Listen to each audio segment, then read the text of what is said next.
আসসালামু আলাইকুম, ফারজানা ইয়াসমিন স্বাগত জানাচ্ছি এনটিভির সকালের খবরে। ক্রাউন সিমেন্ট শিরোনাম দেখছিলেন, এবার পুরো খবর। আজ আখেরি মোনাজাতের মধ্য দিয়ে টঙ্গীর তুরাগ তীরে শেষ হচ্ছে এবারের বিশ্ব ইজতেমার প্রথম পর্ব। লাখো মুসল্লির এবাদত বন্দেগিতে মুখর পুরো ইজতেমা ময়দান। দেশ বিদেশের আলেম আর তাবলিগ জামায়াতের মুরব্বীদের হেদায়েতি বয়ানের পাশাপাশি দিনভর বিভিন্ন দিক নির্দেশনামূলক আলোচনা চলে ময়দানের মঞ্চ থেকে। পুলিশ জানিয়েছে, আখেরি মোনাজাত উপলক্ষে রবিবার টঙ্গীর আশেপাশের সড়কে নিয়ন্ত্রিত থাকবে যান চলাচল। টঙ্গী থেকে ফিরে আরও জানাচ্ছেন জুনায়েদ আল হাবিব। বাদ ফজর পাকিস্তানের মাওলানা খুরশেদ আলমের বয়ানের মধ্য দিয়ে শুরু হয় বিশ্ব ইজতেমার দ্বিতীয় দিনের আনুষ্ঠানিকতা। এরপর তালিম তশকিলের পাশাপাশি খিত্তায় খিত্তায় চলে তাবলিগ জামায়াতের বিভিন্ন কার্যক্রম। ইসলামী দিন শিক্ষা করে যাতে আমরা আগত মুসল্লিরা বলছেন, মহান রবের সন্তুষ্টি অর্জনের পাশাপাশি পবিত্র কোরআন ও হাদিসের আলোকে ইহকালের শান্তি আর পরকালের মুক্তির পথের সন্ধানেই মূলত এই ময়দানে হাজির হয়েছেন তারা। মুসল্লিরা বলছেন, এখান থেকে যে জ্ঞান তারা অর্জন করবেন সেগুলো সাধারণ মানুষের কাছে পৌঁছে দিতে আখেরি মোনাজাত শেষে এই ময়দান থেকে ছড়িয়ে পড়বেন বিশ্বের বিভিন্ন প্রান্তে। দুনিয়াতে আসছি একমাত্র আল্লাহ হুকুম মানার জন্য, নবীর তরিকা চলার জন্য। দুনিয়াতে হুজুর সাল্লাল্লাহু আলাইহি সাল্লামের যে তরিকা আমাদের মানিয়া চলতে হইব, যে দুনিয়াও শান্তি আখিরাতেও শান্তি। এখানে আসছি হেদায়েত হওয়ার জন্য এবং শিক্ষার কোনো শেষ নেই। আল্লাহর রাস্তায় আসছি শিক্ষা অর্জনের জন্য। আমরা প্রত্যেক বছর আই দিনের কাজে আল্লাহকে খুশি রাজি করার জন্য। ইসলাম যে সুমহান আদর্শ, ভ্রাতৃত্ব আর ঐক্যের শিক্ষা দেয়, সেই আদর্শকে ধারণ করে সকল ভেদাভেদ ভুলে সবাই যাতে আবারও একই পতাকার নিচে এসে দিনের দাওয়াতে সামিল হন, সেই প্রত্যাশাও করছেন সাধারণ মুসল্লিরা। আমরা চাই সবাই একসাথে মিলেমিশে আমরা ইজতেমা করার জন্য। তারা যদি আবার আসতে চায় আমাদের সাথে, একসাথে আমরা ইজতেমা করতে চাই। উলামায়ে কেরাম যেদিকে আছে আমরা সেদিকে আছি ইনশাআল্লাহ। রোববার আখেরি মোনাজাত উপলক্ষে টঙ্গী ও এর আশপাশের এলাকায় নিয়ন্ত্রিত থাকবে যান চলাচল। আখেরি মোনাজাতের আগে আমরা 6টা থেকে 300 ফুটের মাথায়, দৌড় ব্রিজের মাথায় এবং বুগরা মাথায়, এই যে বাকি যে ভেতরে যে অঞ্চলটুকু সেই অঞ্চলে সকল প্রকার যানবাহন আমরা বন্ধ রাখব। মোনাজাত করে তারা যখন চলে যাবে তখন আস্তে আস্তে আমরা সব কিছু স্বাভাবিক হলে আবার যান চলাচল আমরা নির্বিঘ্ন করে দিব। আখেরি মোনাজাত উপলক্ষে বাড়ানো হয়েছে প্রশাসনের নজরদারি। মুসল্লিদের নিরাপত্তায় কয়েক স্তরে নিরাপত্তা ব্যবস্থা গ্রহণ করেছে আইন শৃঙ্খলা রক্ষাকারী বাহিনী। সকাল 9টার মধ্যে মোনাজাত অনুষ্ঠিত হওয়ার কথা রয়েছে। জুনায়েদ আল হাবিব, এনটিভি নিউজ, টঙ্গী, গাজীপুর। বিশ্ব ইজতেমার আখেরি মোনাজাতের খবর জানতে টঙ্গী থেকে সরাসরি যোগ দিচ্ছেন স্পেশাল করেসপন্ডেন্ট হাসান মাহমুদ। আমরা কথা বলছি তার সাথে। হাসান, আখেরি মোনাজাত কটা নাগাদ শুরু হতে পারে আর সার্বিক পরিস্থিতি কেমন দেখছেন? এবার শুনেন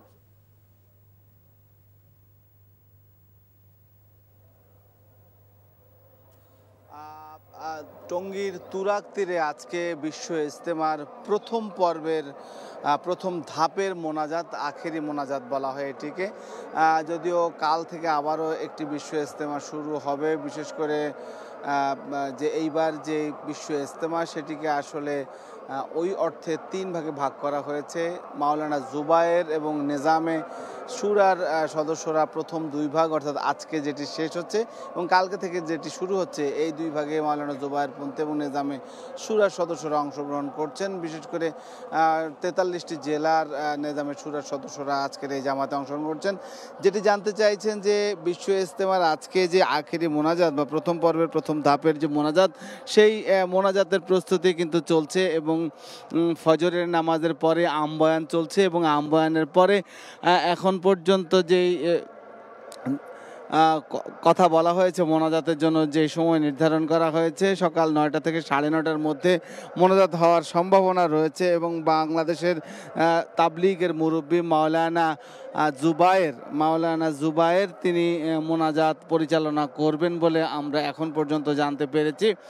এবং এইখানে আসলে মোনাজাত উপলক্ষে ভোর থেকে বিপুল সংখ্যক মানুষ এই টঙ্গীর তুরাগ তীরের প্রায় 160 একর জমিনের যে সামিয়ানা বা খিত্তা টানানো হয়েছে সেখানে, এবং সেই খিত্তা ছেয়ে গেছে এবং উপচে পড়া মানুষ রাস্তায়, অর্থাৎ দুধারে চারপাশে যে সড়ক রয়েছে টঙ্গী গাজীপুর সড়ক এবং কামারপাড়া, সেই সড়কটিতে আসলে মানুষ অবস্থান নিয়েছে এবং বিপুল সংখ্যক মানুষ, যেটা বলেছি আসলেই মানুষের সংখ্যা অনেক বেড়েছে। আমরা এর আগে জুমার দিন যেদিন শুরু হয়েছিল বিশ্ব ইজতেমা সেদিনও দেখেছি, কিন্তু আজকে সে তুলনায় মানুষের সংখ্যা বা মোনাজাত অংশগ্রহণ করা, দোয়ায় অংশগ্রহণ করা মানুষের সংখ্যা অনেক বেড়েছে। বিশেষ করে এই ভোর যদি বলি, এই ভোর থেকে মানুষের এই মোনাজাতে অংশগ্রহণের জন্য কিন্তু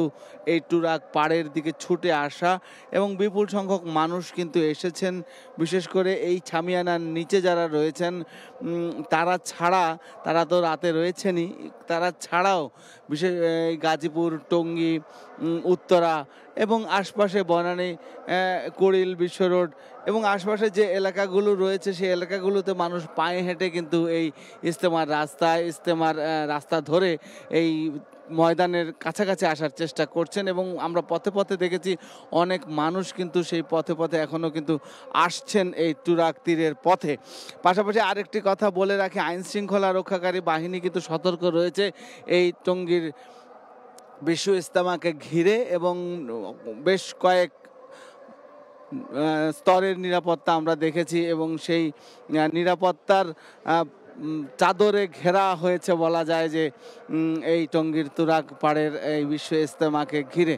এবং এইখানে সকালে আমবায়ান এখনও চলছে, আমবায়ানের পরেই হয়তো বয়ানের একটা পর্যায়ে কিন্তু মোনাজাত অনুষ্ঠিত হবে এবং সেই মোনাজাতে আসলে অংশগ্রহণ করবেন বিভিন্ন প্রান্ত থেকে। আমরা এর আগেও দেখেছি, প্রতিবারই দেখি যে বিভিন্ন জায়গা থেকে যে যেখান থেকে পারে সেইখান থেকেই এই বিশ্ব মোনাজাত, এই বিশ্ব ইজতেমার মোনাজাতে কিন্তু অংশগ্রহণ করে থাকেন মুসল্লিরা। এবং এবারও সেই বিশ্ব ইজতেমার মোনাজাতে অংশগ্রহণের জন্য কিন্তু বিভিন্ন স্থান থেকে মানুষ আসছেন, মুসল্লিরা আসছেন। আরেকটি শীত কিছুটা কম হলেও, আবহাওয়ার কথা যদি বলি, শীত কিছুটা কম হলেও ঘন কুয়াশা কিন্তু ভোর থেকেই আমরা লক্ষ্য করছি যে ভোর থেকে ঘন কুয়াশা এখানে লক্ষ্য করা যাচ্ছে এবং অনেক বেশি কুয়াশা, সেই তুলনায় শীতটা অনেকটাই কম।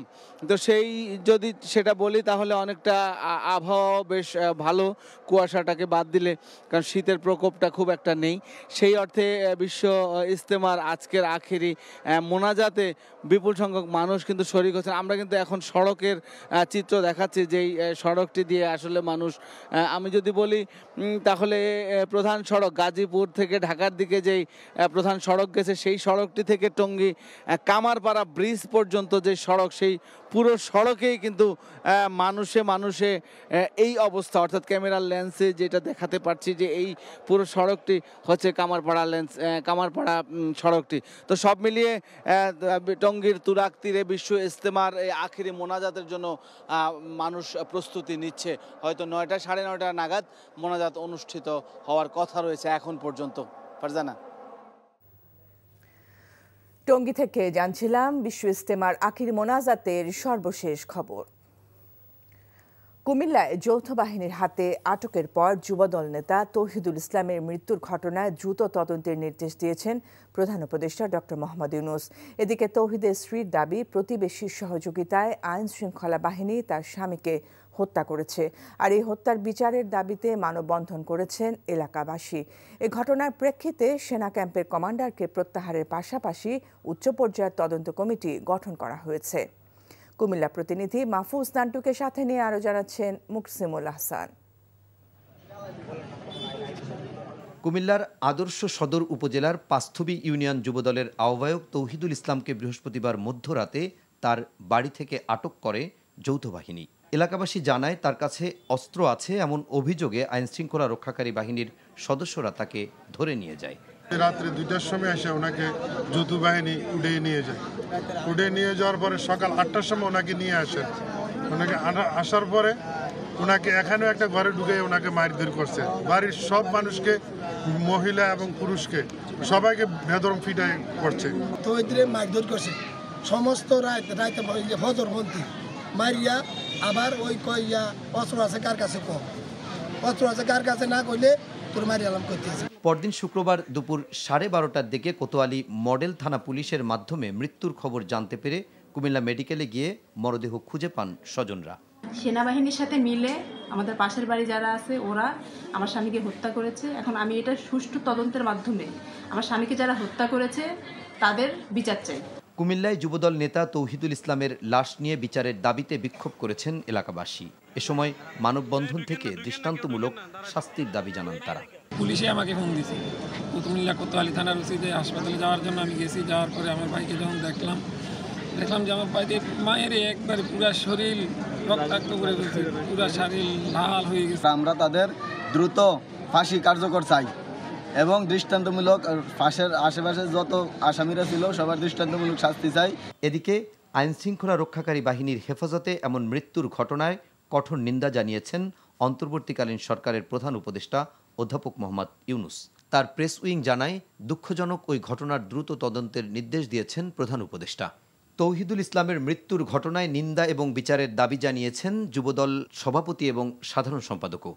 এছাড়া ওই ঘটনার প্রেক্ষিতে সেনা ক্যাম্প কমান্ডারকে প্রত্যাহার করা হয়েছে বলে জানানো হয়েছে আন্তঃবাহিনী জনসংযোগ অধিদপ্তরের পাঠানো সংবাদ বিজ্ঞপ্তিতে।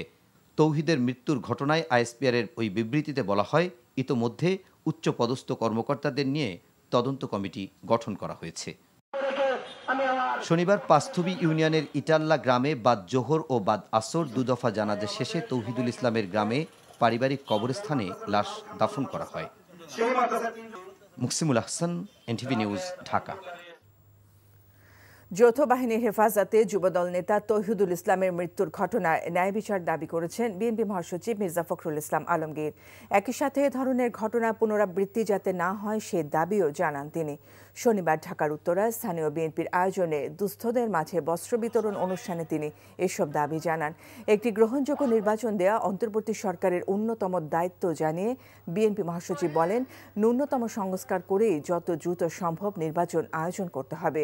বৈষম্য বিরোধী ছাত্রদের রাজনৈতিক দল গঠন প্রসঙ্গে মির্জা ফখরুল বলেন, এতে বিএনপির কোনো আপত্তি নেই, তবে সরকারের থেকে দল গঠন করলে দেশের মানুষ মেনে নেবে না।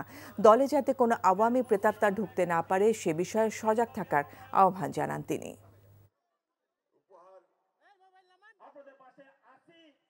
কুমিল্লায় আমাদের যুব দলের এক নেতাকে তুলে নিয়ে যাওয়ার পরে যৌথ বাহিনী হাতে সে তারপর সকালেই মারা গেছে।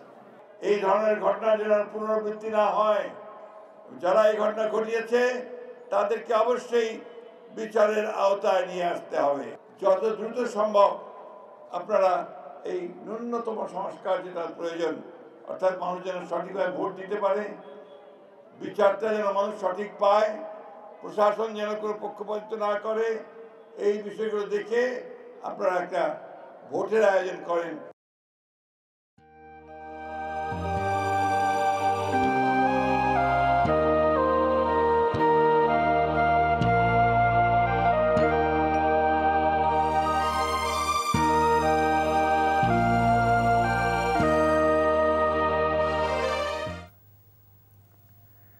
অর্থনৈতিক, রাজনৈতিক, প্রাতিষ্ঠানিক ও মানবিক দিক দিয়ে বিধ্বস্ত এক দেশকে তার অভীষ্ট লক্ষ্যে নিয়ে যাওয়ার জন্য সবার ঐক্যবদ্ধ প্রচেষ্টায় সরকার কাজ করছে বলে জানিয়েছেন অন্তর্বর্তীকালীন সরকারের প্রধান উপদেষ্টা অধ্যাপক মোহাম্মদ ইউনুস। শনিবার অমর 21শে বইমেলা উদ্বোধনকালে তিনি একথা বলেন। সালাম বরকতের 21-এর অঙ্গীকারী জুলাই অভ্যুত্থানকে নিশ্চিত করেছে বলেও মন্তব্য করেন ডক্টর ইউনুস। নজরানা চৌধুরী রিপোর্ট। শুরু হলো অমর 21শে বইমেলা 2025। রাজধানীর বাংলা একাডেমি প্রাঙ্গণ এবং সংলগ্ন সোহরাওয়ার্দী উদ্যানে পুরো ফেব্রুয়ারি মাস জুড়ে এই মেলা চলবে। জুলাইয়ের গণ অভ্যুত্থান, নতুন বাংলাদেশ বিনির্মাণ, এই মূল প্রতিপাদ্যের মেলা ফেব্রুয়ারির প্রথম দিন শনিবার বিকেলে উদ্বোধন করলেন প্রধান উপদেষ্টা অধ্যাপক মোহাম্মদ ইউনুস। প্রথমেই তিনি বাংলা একাডেমি পুরস্কার 2025-এ ভূষিত বিদগ্ধজনদের হাতে পুরস্কার তুলে দেন। এ সময় তিনি বলেন, 21-এর চেতনায় জুলাই অভ্যুত্থান সংঘটিত হয়েছে। বরকত, সালাম, রফিক, জব্বারের বুকের রক্তে যে অঙ্গীকার মাখা ছিল, তাতে ছিল জুলাই অভ্যুত্থানকে নিশ্চিত করার মহা বিস্ফোরক শক্তি। অর্ধ শতাব্দী পর এই মহা বিস্ফোরণ গণ অভ্যুত্থান হয়ে দেশ পাল্টে দিল। এই বিস্ফোরণ আমাদের মধ্যে নতুন বাংলাদেশ গড়ার প্রত্যয় 17 কোটি মানুষের প্রতিজনের সত্তায় এই প্রত্যয় গভীরভাবে গ্রথিত হলো। অমর একুশের এই অনুষ্ঠানের মাধ্যমে আমরা এই প্রত্যয়ে শপথ নিতে এসেছি। লেখক ও প্রকাশকদের উদ্যোগে নতুন নতুন বই প্রকাশের মাধ্যমে পাঠকের জ্ঞানের ভাণ্ডার আরও সমৃদ্ধ হবে বলে আশা প্রকাশ করেন প্রধান উপদেষ্টা। জানান 21 এবং শহীদ মিনার বাংলাদেশের ঐক্যের প্রতীক, আর সেখান থেকে উৎসরিত জুলাই অভ্যুত্থানের চেতনাকে কাজে লাগিয়ে নতুন বাংলাদেশ বিনির্মাণে সবাইকে যার যার জায়গা থেকে কাজ করার আহ্বান জানান ডক্টর ইউনূস। মাত্র 6 মাস আগে জুলাই অভ্যুত্থান জাতিকে এক ঐতিহাসিক গভীরতায় ঐক্যবদ্ধ করে দিয়েছে, যার কারণে আমরা অর্থনৈতিক, রাজনৈতিক, প্রাতিষ্ঠানিক এবং মানবিক দিক থেকে বিধ্বস্ত এক দেশকে দ্রুততম গতিতে আবার উদ্দিষ্ট গন্তব্যে পৌঁছানোর জন্য তৈরি করার প্রস্তুতি নিতে সাহস খুঁজে পেয়েছে। এবারের বইমেলায় মোট 708টি প্রকাশনা প্রতিষ্ঠান অংশ নিচ্ছে, গত বছর যেটি ছিল 635। Nazrana Chowdhury, NTV news, Dhaka. BNP ভারপ্রাপ্ত চেয়ারম্যান তারেক রহমান বলেছেন, স্বৈরাচারের মাথা পালিয়ে গেলেও দোসররা মাথা চাড়া দেওয়ার চেষ্টা করছে, তাদের চক্রান্ত সফল হতে দেয়া হবে না। ফ্যাসিবাদ বিরোধী সব শক্তিকে ঐক্যবদ্ধ থাকার আহ্বান জানিয়ে তিনি বলেন, রাজনৈতিক দলগুলো নিজেদের স্বার্থ রক্ষায় তর্কে লিপ্ত থাকলে সবচেয়ে লাভবান হবে পলাতক স্বৈরাচার। ব্রাহ্মণবাড়িয়া বিএনপির কাউন্সিলে এসব বলেন তারেক রহমান। শিহাবুদ্দিন বিপুকে সাথে নিয়ে ইমরুল আহসানের রিপোর্ট। এক যুগ পর অনুষ্ঠিত হলো ব্রাহ্মণবাড়িয়া জেলা বিএনপির দ্বিবার্ষিক কাউন্সিল। সম্মেলন উপলক্ষে উৎসবের আমেজ ছিল সেখানে।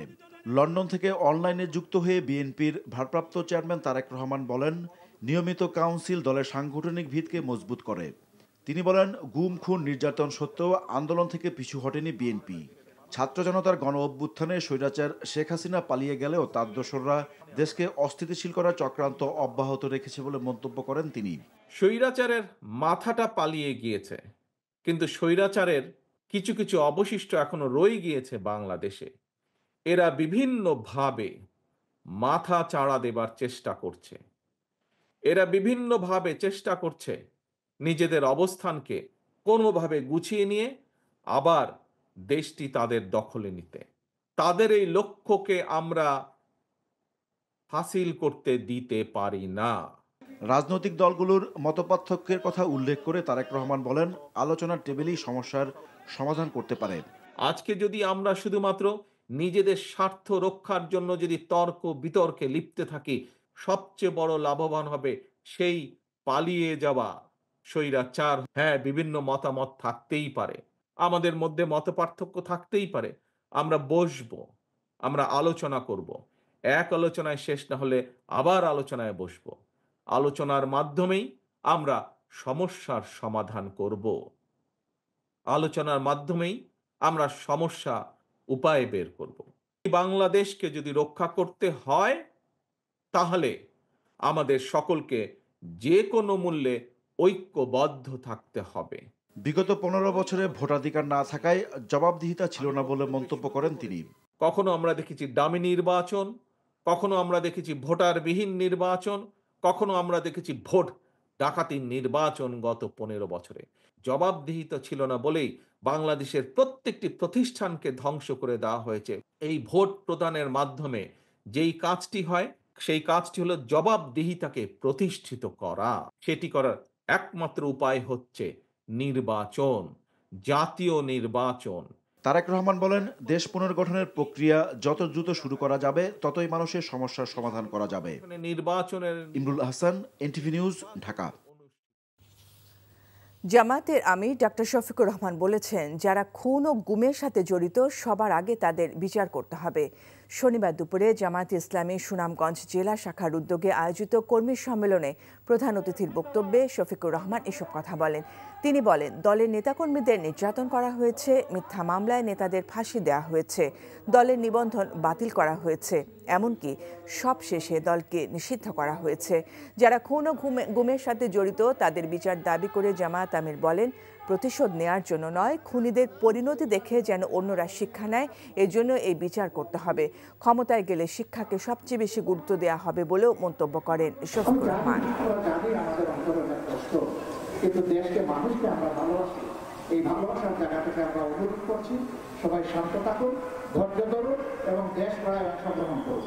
আমাদের কর্মীরা চাঁদাবাজি করছে না, মামলা বাণিজ্য করছে না, তারা জানে এগুলা করা হারাম। আমরা যারা রাজনীতি বিশ্বাস করি, সবাই দেশকে ভালোবাসে। আমি মনে করি না কোনো রাজনৈতিক কর্মী এই ধরনের অপকর্মের সাথে জড়িত হবে। এই ছিল সকালের খবরে। এই খবরের ভিডিও সহ আপডেট জানতে ভিজিট করুন এনটিভি অনলাইন www.ntvbd.com। এছাড়াও এনটিভির জনপ্রিয় সব অনুষ্ঠান ও খবরের আপডেট জানতে ভিজিট করুন আমাদের ইউটিউব ভেরিফাইড ফেসবুক পেজ। এতক্ষণ সাথে থাকার জন্য ধন্যবাদ সবাইকে।